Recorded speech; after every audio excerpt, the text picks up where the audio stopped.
예, 오늘 본문은 우리를 걸으신 예수님입니다. 이 사건은 복음서 세 군데에 기록되어 있습니다. 여러분들 가진 성경 바다 위로 흘러오시다는 표현이 되어 있고, 마태복음 14장 22절부터 27절 말씀, 또 마가복음 6장 45절에서 52절 말씀, 함께 이 사건이 기록되어 있습니다. 그러면 우리가 한번 찾아보도록 하겠습니다. 먼저 마태복음부터 한번 보겠습니다. 14장 22절에서 27절까지 말씀입니다. 마태복음 14장 제가 읽어보도록 하겠습니다. 예수께서 즉시 제자들을 제초하사 자기가 무리를 보내는 동안에 배를 타고 앞서 건너편으로 가게 하시고, 무리를 보내신 후에 기도하러 따로 산에 올라가십니다. 저물매 거기 혼자 계시더니 배가 이미 육지에서 술이 나더라서 바람이 거스름으로 물결로 말미암아 고난을 당하더라. 밤 사경 새벽 한 3시에서 6시 말합니다.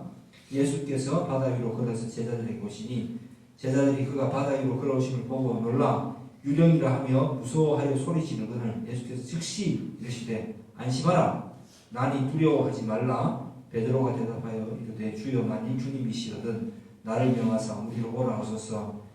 오라 하시니 베드로가 배에서 내려 무리로 걸어서 예수께로 가되 바람을 보고 무서워 빠져나는지라 소리질러 이르되 주여 나를 구원하소서 하니 예수께서 즉시 손을 내밀어 그를 붙잡으시며 이르시되 믿음이 작은 자여 왜 의심하였느냐 하시고 배에 함께 오르면 바람이 그치는지라. 배에 있는 사람들이 예수께 절하며 이르되 진실로 하나님의 아들이로소이다 하더라. 밑에 보면 그들이 건너가 게네사렛 땅에 이르니 그곳 사람들이 예수이신 줄 알고 그 근방에 두루 통지했단 말이죠. 그죠? 모든 병든 자를 예수께 데리고 와서 다만 예수의 옷자락이라도 손을 대게 하시기를 간구하니 손을 대는 자는 다 나음을 얻으니라. 이렇게 되어 있습니다. 마가복음 또 6장 가서 보겠습니다. 누가복음에 기록되어 있지 않습니다. 마가복음 6장 보시면은 45절부터 예수께서 즉시 제자들을 제촉하사 자기가 무리를 보낸 동안에 배 타고 앞서 건너편 벳세다로 가게 하시고, 여기 또 지명이 나오죠, 그죠? 벳세다로 가게 하시고 무리를 잡혀가신 후에 기도하러 산으로 가시니라. 저물매 배는 바다 가운데 있고 예수께서는 홀로 밑에 계시다가 땅에 계시다가 바람이 거스름으로 제자들이 힘겹게 노젓는 것을 보시고 밤 사경쯤에 바다 위로 걸어서 그들에게 오사 지나가려고 하심에 제자들이 그가 바다 위로 걸어오심을 보고 유령인가 하여 소리지르니 그들이 다 예수를 보고 놀랍니라. 이에 예수께서 곧 그들에게 말씀하여 이르시되 안심하라 내 두려워 말라 하지 말라 하시고 배에 올라 그들에게 가시니 바람이 그치는지라. 제자들이 마음에 심히 놀라니 이는 그들이 그 뜻되시던 일을 깨닫지 못하고 도리어 그 마음이 분하여졌음이라. 여기서 또 이제 오병이어 사건에 대해서 한번 언급하고 지나갑니다. 건너가 게네사렛 땅에 이르러 대고 배에서 내린 사람들이 곧 예수이신 줄 알고 그 온 지방으로 달려 돌아다니며 예수께서 어디 계시다는 말을 듣는 대로 병든 자를 침상째로 메고 나오니 아무데나 예수께서 들어가시는 지방이나 도시나 마을에서 병자를 시장에 두고 예수께 그의 옷가에라도 손을 대게 하시기를 간구하니 손을 대는 자는 다 성함을 얻으니라. 이렇게 사건이 마무리가 되어 있습니다. 자, 그리고 나서 오늘 본문을 보면은 너무 짧아요. 그렇죠? 너무 짧아요. 저물매 제자들이 바다에 내려가서 배를 타고 바다를 건너 가버나움으로 가는데, 이번에는 또 이제 그 벳세다라고 하는 가버나움, 인물 지명을 말하는 거겠죠.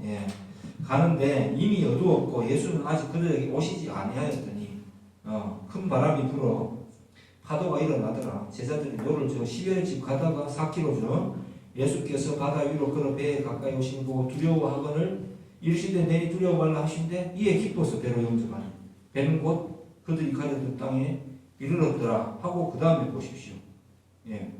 이튿날 바다 건너편에서 있던 우리가 배 한 척 위에 또 다른 배가 거기 없는 것과 또 어제 예수께서 제자들과 함께 그 배에 오르시 아니하시고 제자들만 가는 것을 보았더니 쭉쭉 나오고 무리가 거기에서 예수도 안 계시고 제자들도 없음을 보고 곧 배들을 타고 예수를 찾으러 가버나움으로 가서 바다 건너편에서 만나 랍비 언제 여기 오시나이까 하니 예수께서 대답하여 이르시되 내가 진실로 너희에게 이르노니 너희가 나를 찾는 것은 표적을 본 까닭이 아니라 떡을 먹고 배부른 까닭이로다. 전혀 다른 이야기를 하시죠.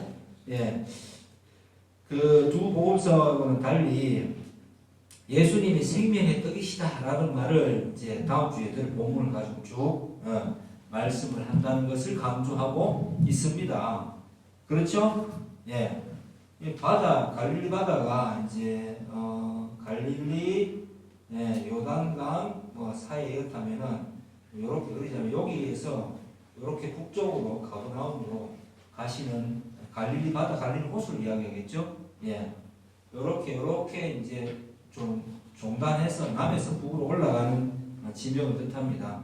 그래서 한 4km 정도 진행했다 이렇게 말씀하시는데 예수님은 앞에 이제 요한은 너무 응축해 놔서 이 본문을 그죠 가지고 하지 않고 마태복음으로 하려고 혹은 마가복음으로 하려고 병행 본문을 보니까 강조점이 좀 묘하게 다른 거예요. 요한복음이 가장 압축해서 별일 아닌 것처럼 기록해 놨다 라는 사실을 오늘 본문을 보면서 이번에 설교 본문을 보면서 발견하게 됐습니다. 그래서 왜 이럴까 이런 생각을 먼저 하게 됐습니다. 그리고 예수는 아직 그들에게 오시지 아니하였더니라는 이 이유가 보니까 아까 마가복음 보니까 뭐라고 했습니까? 예수님께서 먼저 재촉하여서 먼저 건너가라고 하셨죠. 배 타고 먼저 가 이렇게 말씀하시고는 말씀하시고는 예수님은 혼자 산으로 가셔서 기도하시고 그리고 지금 어디에서 제자들에게 오십니까? 아까 이 마가복음 보니까 지나가시려고 하시더라. 역풍이 불고 배는 이렇게 나가려고 하는데 바람은 맞바람이 치고 그리고 제자들이 노를 젓고 있는데 앞에서 예수님이 오시는 걸 봤다 그랬죠. 그럼 예수님 지금 어디 계신 거야? 이미 건너편에 계신 거겠죠.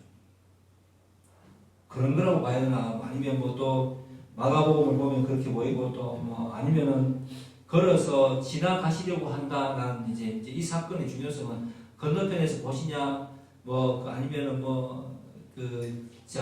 이쪽 남쪽에서 북쪽으로 걸어가시냐 이게 중요한 건 아닌 것 같습니다.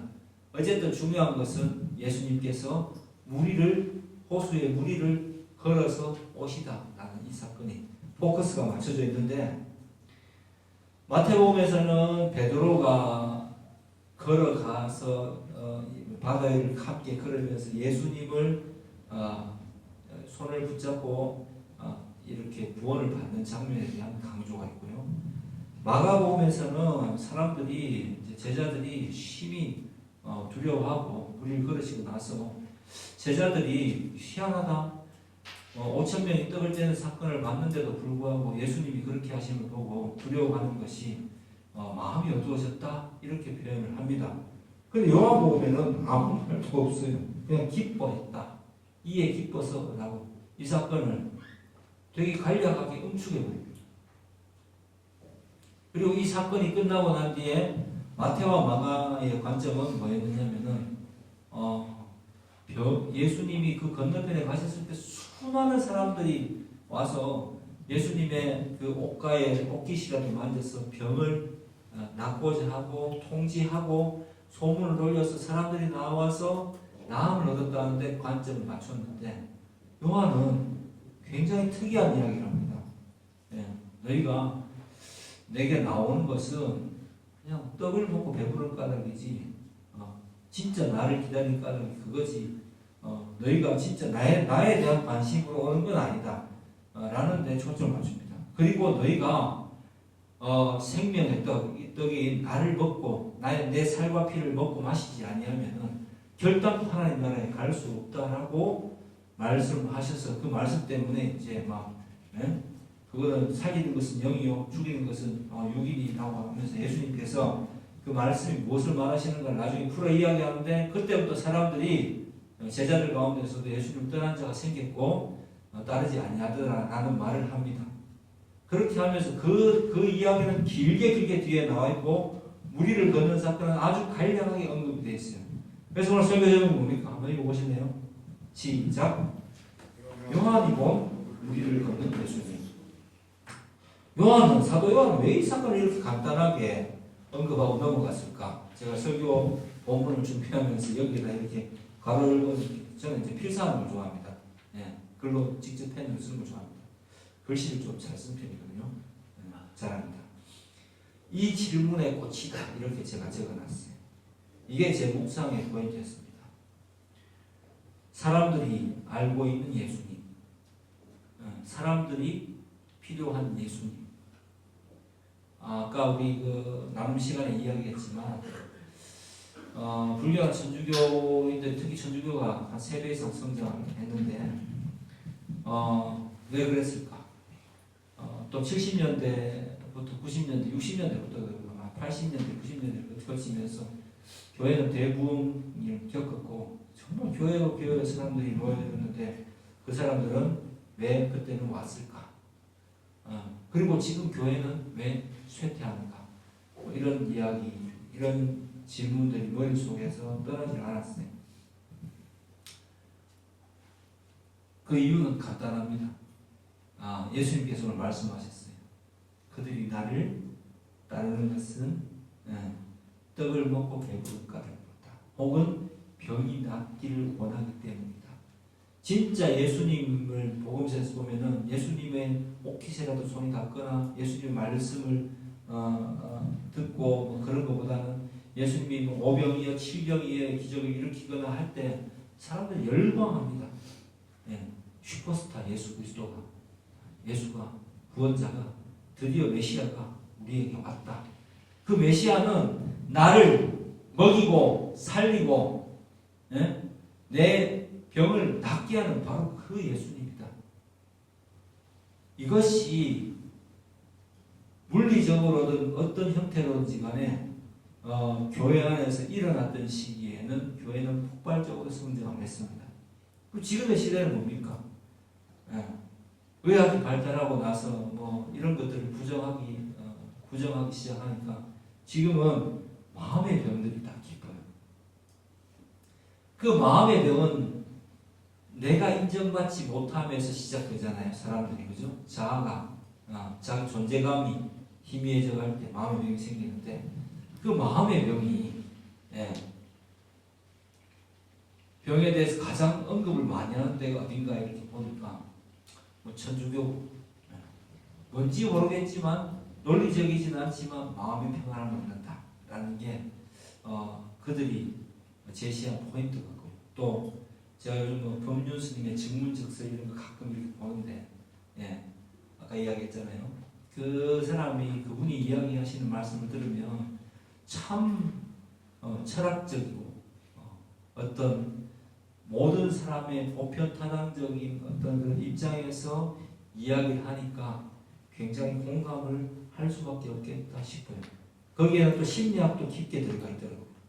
그래서 그렇게 마음이 치유를 받기 시작하니까 사람들이 육신이 아니라 이제는 마음을, 육신은 평균 수명도 늘었고 병원에 가면 되니까 마음을 치유받기 위해서 신경정신과도 너무 비싸니까 상담료가 그죠? 굉장히 비쌉니다.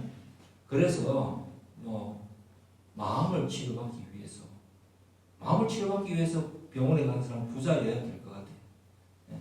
그렇게 하기 위해서 사람들이 그 마음을 치유하는 것을 찾다 보니까 그쪽으로 가는 것 같습니다. 와도 되고 안 와도 되고 마음 편하게 해주니까. 그리고 교회는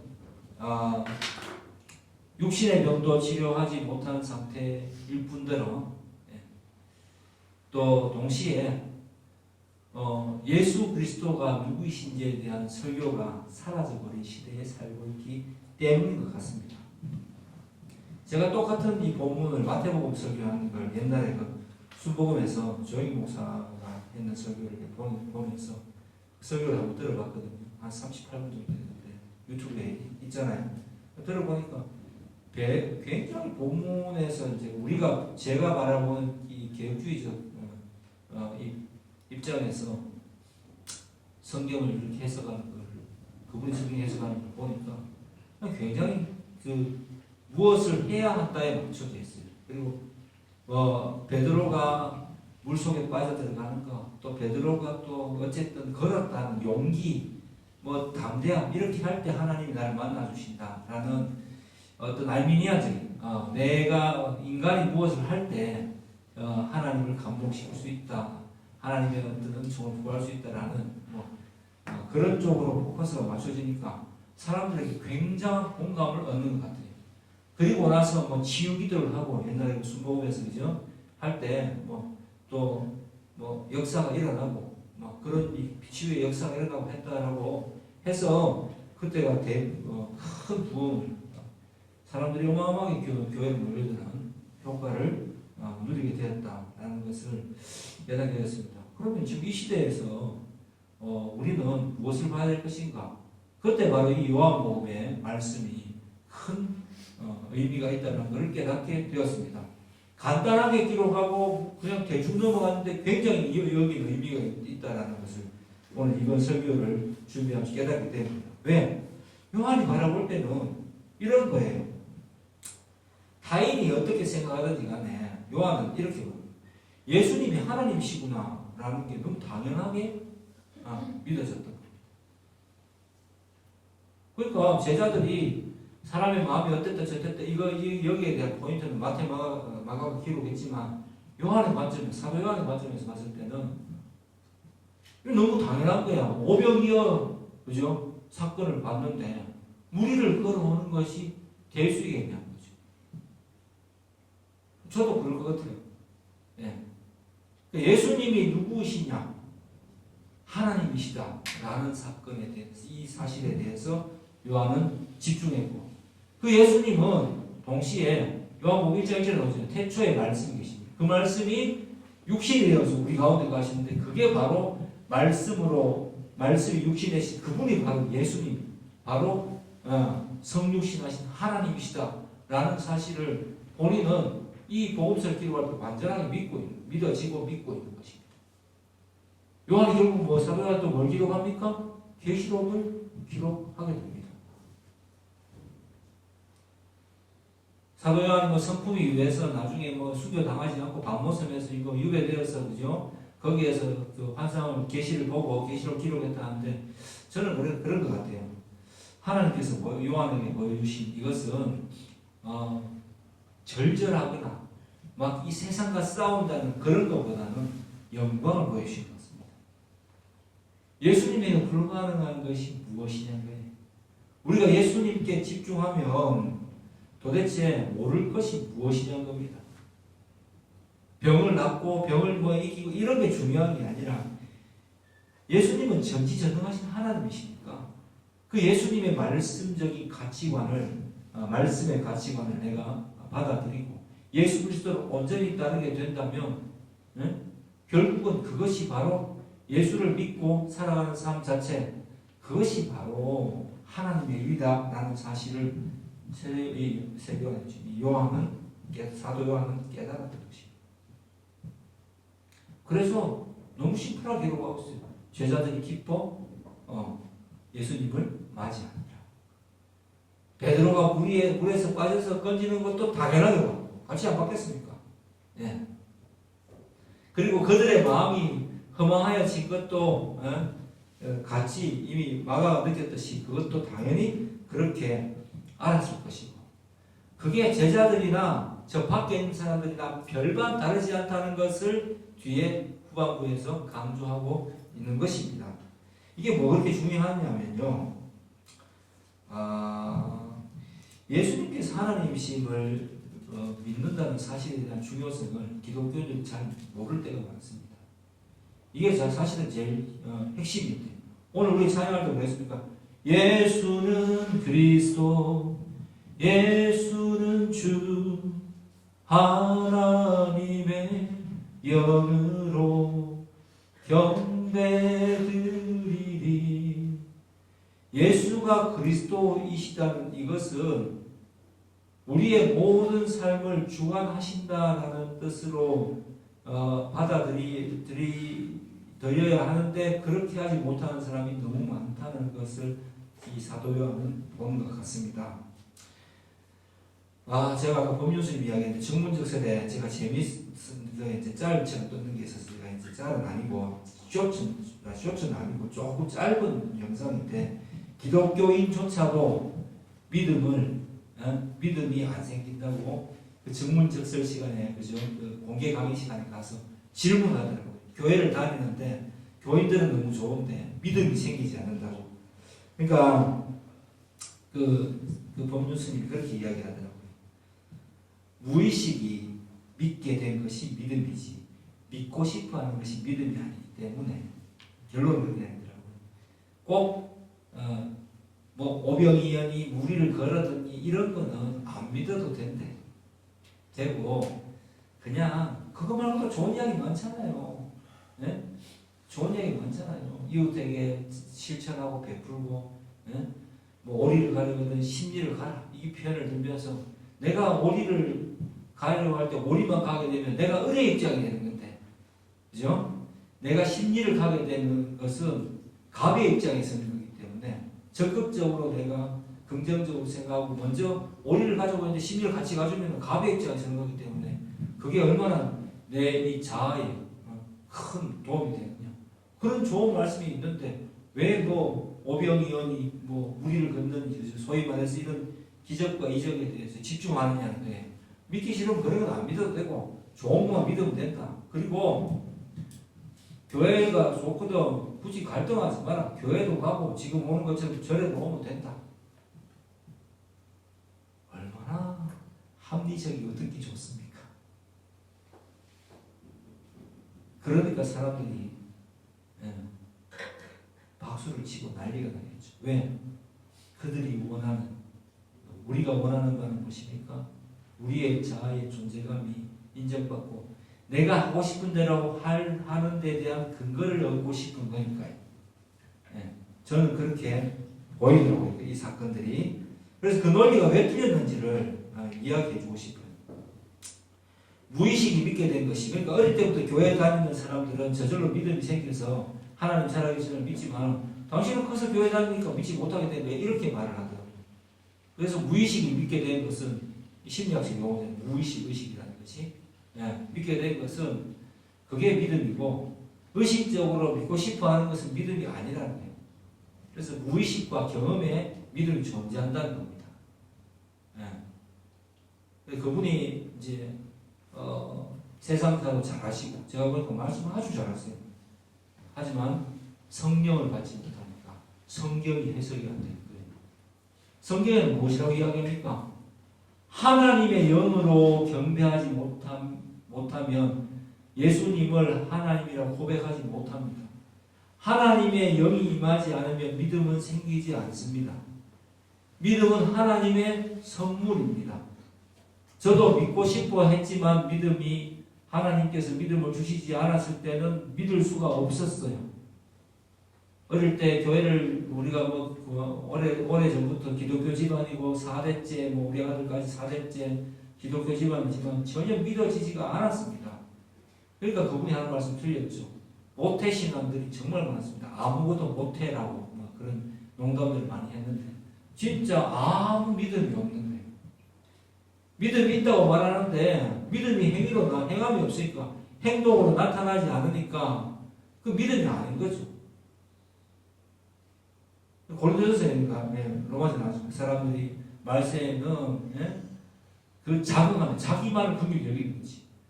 원통해하며 분해하며 자기를 인정받지 못하는 것에 대해서 막 그렇게 하니까 이런 세상 속에서 우리는 어떻게 살아야 된다는 것을 쭉 소신서에서 바울이 이야기를 하고 있지 않습니까?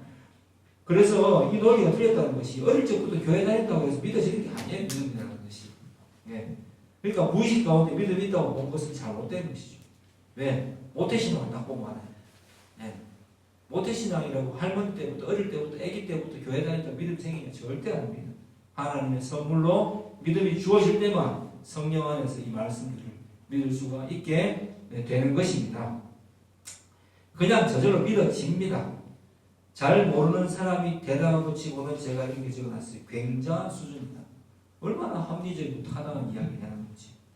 여러분 어떻게 생각하세요? 기독교는 생명의 종교입니다. 그리고 예수님이 하나님이시다는 사실을 선포하는 종교입니다. 그리고 우리는 예수 그리스도 안에 예수 그리스도 중심적인 말씀 중심적인 가치관을 우리가 선물로 받게 되었을 때 바로 요한복음 6장에 뭐 그렇게 나와 있어요. 예, 한번 뒤에 보시죠. 하나님의 일이 무엇입니까? 이렇게 물어봅니다. 그러니까 29절 6장 29절 보면 예수께서 대답하여 이르시되 하나님께서 보내신 일을 믿는 것이 하나님의 일이니라 하니. 그죠? 하나님께서 보내신 자를 뭐라고요? 보내신 자, 예수 그리스도를 믿는 것이 하나님의 일이다. 믿음으로 행동하는 것이 하나님의 일이래요. 그러니까 하나님을 믿는 것은, 믿는다는 하나님의 일은 뭐예요? 우리의 일상 속에서, 우리의 입술을 통해서, 우리의 인격을 통해서 계속해서 고백되는 사건들을 하나님의 일이라고 예수님이 말씀하셨다는 거예요. 거기에 사도 요한은 집중했습니다. 너무 믿어지는 거예요. 이분이 바로 하나님이시라는 사실. 예수가 바로 하나님이시다. 예수님이 바로 그리스도이시다, 메시아이시다라는 사실이 너무 믿어지니까 이 물리를 걸어오신 예수님의 그 기적이 그 주변에서 일어난 그 사건들이 뭐 그렇게 크게 부각되겠습니까? 그것보다는 사도 요한은 예수님이 말씀이 육신이 되어서 오신 하나님이라는 사실을 계속해서 이야기하고 싶었고, 오늘을 살아가는 우리에게 성령 안에서 이 말씀, 이 복음서를 기록하고 있어서 하나님께서 사도 요한을 통해서 말씀하고 계십니다. 믿음의 실체는 결국 이것입니다. 그래서 적용해보자면 믿는 것은 핵심이 제일 중요하죠. 우리가 예수를 믿는다는 것이 무엇이라고 했습니까? 하나님의 일이라고 했습니다. 정말 여러분 예수 믿고 하나님의 일을 감당하고 싶으세요? 옛날에 저는 그렇지 않았어요. 도대체 믿는다는 것이 무엇이고 믿음이 내게 무슨 의미가 있는가 모를 때는 교회에 관심도 없고 설교를 들어도 아무런 느낌이 없었습니다. 빨리 끝났으면 좋겠고 빨리 집에 가면 좋겠고 축도 끝나고 나서 내려갈 때 목사님하고 그죠?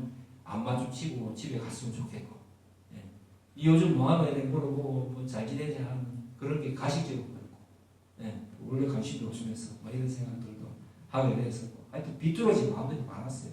왜?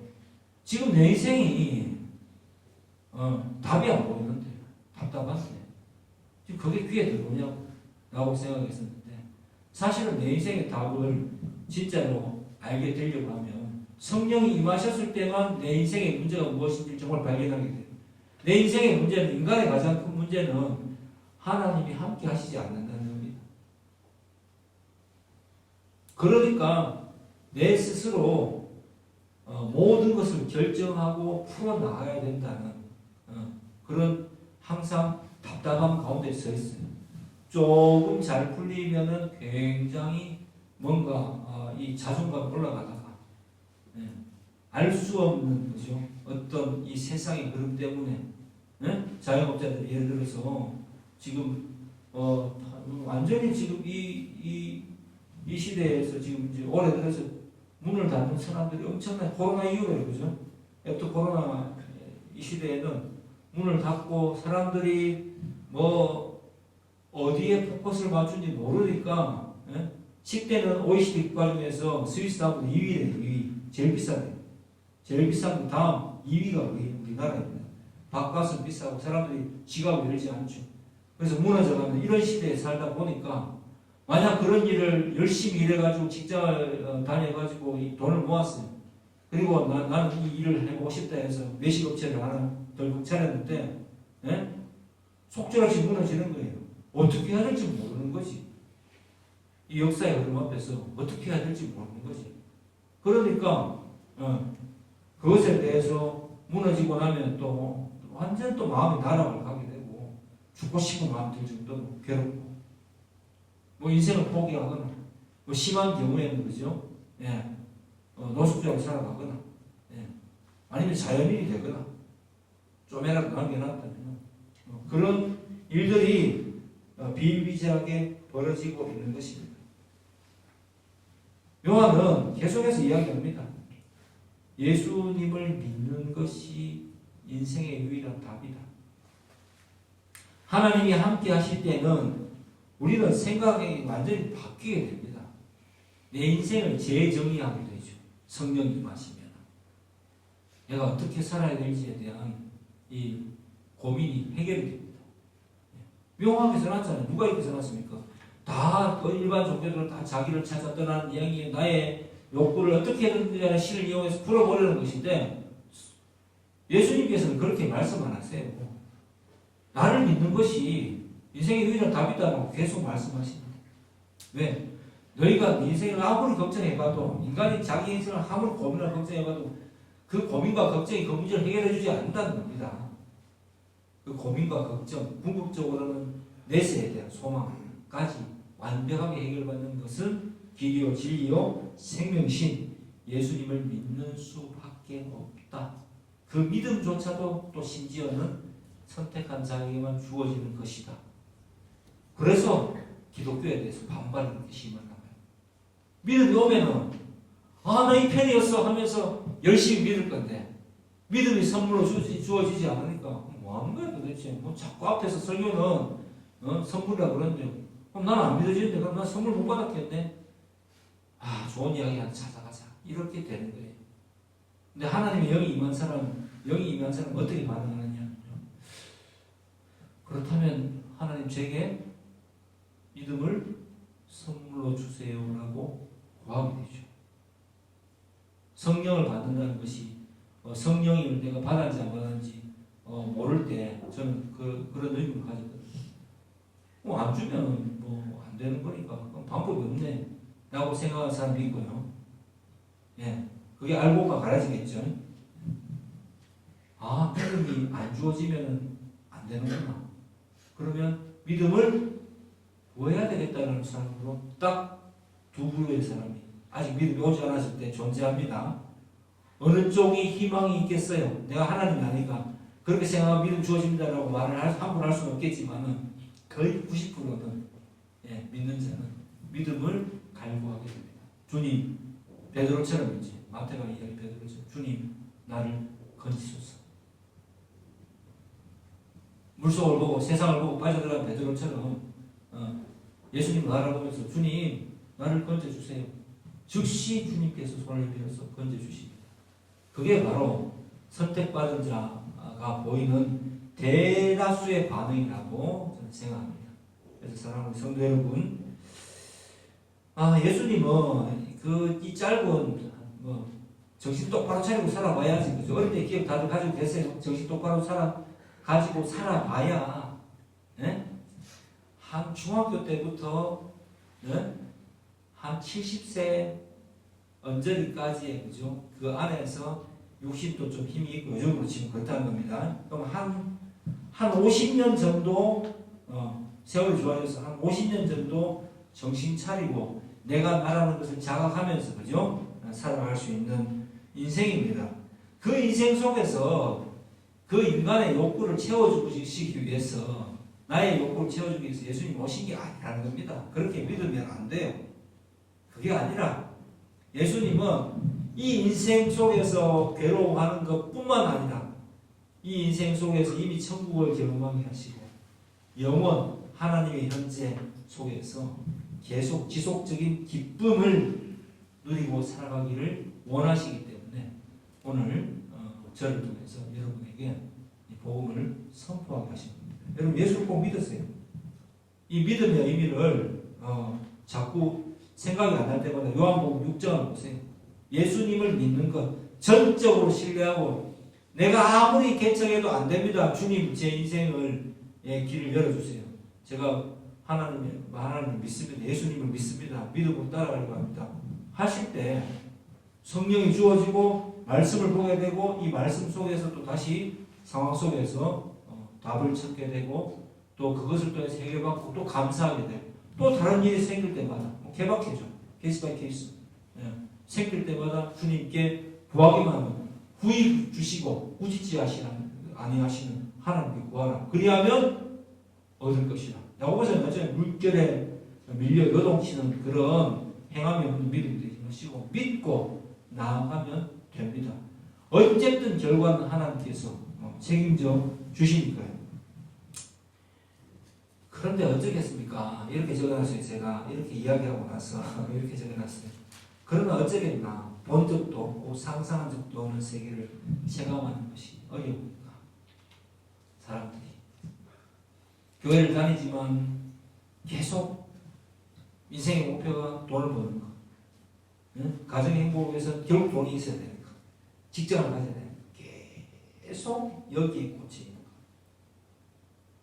이게 1순위가 되는 걸 말합니다. 돈을 안 벌면 안 되겠죠. 벌어야 되죠. 근데 1순위가 되는 거다. 내가 어떤 일을 하든지 간에 하나님 나 정말 인생 이렇게 종치고 싶지 않습니다. 진짜 행복한 가정, 예수 믿는 가정을 잘 지키면서 한번 살아내고 싶습니다. 현실이 예수님 나와 함께 하신다는 사실을 내 삶의 현장 속에서 매일을 드러내면서 살아가는 존재가 되고 싶습니다. 라고 고백을 하고 나서 그 다음에 그렇게 하려면 얼마가 있어야 되겠고 뭐가 있어야 되겠고 하는 거 하나님 아시지요 하면서 믿음으로 나아가는 거하고는 완전히 다른 이야기죠. 그래요 안 그래요? 완전 다른 이야기잖아요. 비슷한 것 같지만 정말 복음의 이 삶은 있잖아요. 앞뒤 우선순위가 바뀌면 큰일 납니다. 정말 비슷해 보여요. 하지만 순위가 정해져 있는 거예요. 선순위부터 먼저 하고 기도부터 하라는 이야기입니다. 말씀의 순종부터 하라는 이야기입니다. 하나님께서 내 삶을 인도하신다는 것에 대한 인정부터 하라는 이야기입니다. 그리고 하나님께 항복하세요. 탕자의 비유에 나옵니다. 장경동 목사님이 보니까 저는 그 목사님을 좋아하진 않지만 하나님이 사랑하신다는 것을 이렇게 표현하더라고요. 예, 부부싸움을 하는데 와이프가 자기한테 지고 자기가 항상 이긴대. 근데 생각해보니까 지는 것이 이기는 것이다라는 거.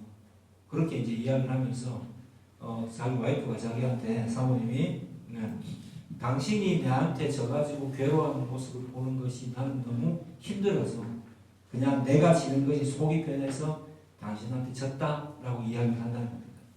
그 동일한 비유가 어디 나와 있느냐면은 탕자의 비유에 나온다는 겁니다. 하나님 우리에게 늘 이기시는 것 같지만 제가 그분의 인용을 하게 돼서 하는 것입니다. 하나님은 늘 우리에게 이기신 거지만 사실은 진다는 거예요. 왜? 탕자가 이야기하지 않습니까? 재산 주세요. 내가 이거 갖고 나와가지고 내 이제 정말 내 인생을 살아보고 싶습니다 할 때 아버지가 어떻게 합니까? 줘주잖아요. 다 줍니다. 가서 살아봐라 하는 거예요. 진다는 거예요.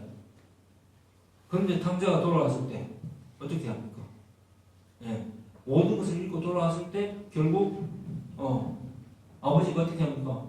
잔치를 벌이고 받아주고 깨끗한 옷을 입히고 잃어버린 아들 돌아왔음에 대해서 마음껏 기뻐하신다. 그게 하나님의 사랑이라는 겁니다. 그래서 하나님께서 우리에게 맨날 이기시고 막 전공하는 것은 사실은 그게 아니라 우리에게 져주시지만 기다리신다. 돌아오기를. 그래서 그 돌아온 아들이 다시는 허튼 생각을 갖지 않고 하나님의 뜻 안에서 살아가기를 기뻐하신다는 것. 그런 마음을 스스로 먹게 될 때까지 하나님께서 지켜보시는 그게 하나님의 사랑이요 탕자의 비유에 담긴 뜻이라고 했습니다. 정말 그거는 정말 맞는 말씀입니다. 네. 그래서 여러분 오늘 요한이 바라본 예수, 사도 요한이 바라본 예수님의 무리를 걷는 예수님. 사도 요한이 어떻게 바라봤다 했습니까? 너무 당연하게 바라봤어요. 왜? 예수님은 하나님이시니까.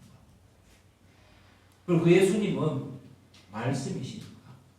그 예수님은 기적과 이적으로 해서 우리의 욕구를 채워주시기 위해서 오신 것이 아니라 하나님의 뜻이 우리 안에서 성취되었다는 것을 보여주시기 위해서 오셨다는 것을 깨달았습니다.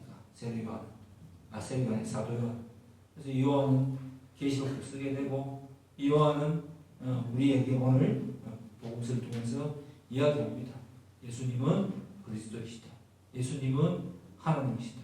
이 예수님을 평생을 믿고 따라가는 것이 바로 우리가 소위 말해서 사역하는 것, 하나님의 말씀, 하나님의 일을 하는 것이 바로 그것이다. 그러면 뭐겠어요? 하나님의 일이 막 예배당을 짓고, 막 어떻게 하고 이런 그죠? 우리의 생각을 벗어나서 하루하루 내가 하나님께 구하는 거예요. 하나님, 나 어떤 사람이 되어야지 되겠습니까? 라고 질문하는 것이 하나님의 일이라는 거예요. 무엇을 하는 사람이 아니라 어떤 사람, 어떤 인격을 갖춘 사람이 되는 것인가. 예. 제가 이 말씀을 준비하면서 저희 가족에게도 많은 일이 있었지만 그렇더라고요. 자식의 이야기를 들어도 이 설교를 준비하니까 별일이 다 생긴 것 같아요. 자식과 대화하는 것도 내가 옳고 그름을 주입하는 것, 맞다 아니다를 평가하는 것보다도 이야기를 듣고 내 모습을 그 속에서 발견하고 내가 더 바뀌어야 되겠다. 나는 하나님은 아니니까 그죠? 내가 바뀌고 내가 태도를 바꾸고 내가 말을 바꾸고 그렇게 하는 것이 이 설교를 준비하면서 내게 주신 은혜이구나 라는 것을 알게 됐고, 동일하게 여러분들도 마찬가지고 내 생각을 바꾸는 것 진짜 어렵습니다. 사람에게. 하지만 성령에 충만한 사람은 어떤 사람이냐? 내가 행해온 모든 것이 틀렸을 수도 있다, 틀릴 수 있는 충분한 가능성이 있다 해서 출발하는 것이 진짜 예수를 믿는 자의 태도입니다. 그래야 하나님 여러분을 사용하십니다. 그래야 여러분들은 막히지 않을 수가 있습니다. 어제까지 내가 공을 들이고 내 인생이 살아왔는데 하나님 이걸 부정해야 됩니까? 부정할 수도 있죠. 이 생각을 하는 순간 여러분들은 이전과 다른 삶을 분명하게 살게 됩니다. 내가 분명히 옳았다라고 생각하는 것들이 틀리는 경험을 하면 사람이 마음 무너지죠. 하지만 분명히 옳다라고 생각하는 것이 틀릴 수 있다, 완전히 틀렸을 수도 있다는 생각을 하는 사람이 바로 저는 하나님의 일을 하는 사람이다. 그 어떤 사람이 되는 것이다 라고 여러분에게 선포하고 싶습니다. 선포합니다. 여러분 그런 사람이 되어서 그게 바로 예수가 그리스도이시다 라는 사실을 인정하는 사람이에요.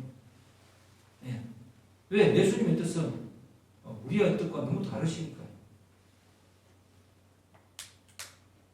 예수님은 선택한 자를 한 사람도 빠지지 않고 구원하려고 이 땅에 오신 것입니다.